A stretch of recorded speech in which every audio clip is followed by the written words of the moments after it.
It all began in 2002. I was invited by Indian government to come here to Delhi and speak alongside former Vice President Al Gore and former IMF head Stanley Fischer.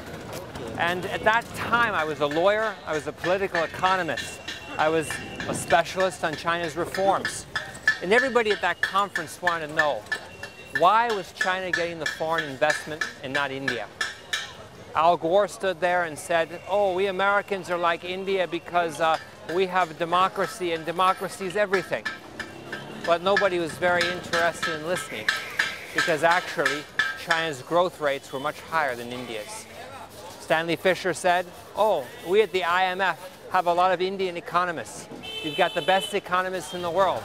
The problem is you're not implementing your own reforms. And I stood there and I said, the day that India has a communist party, it will overtake China in less than 10 years.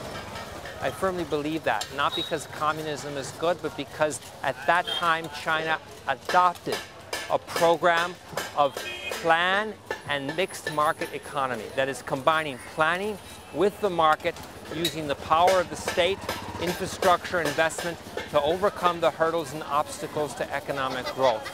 That was the story of Zhu Rongji's reforms at the time.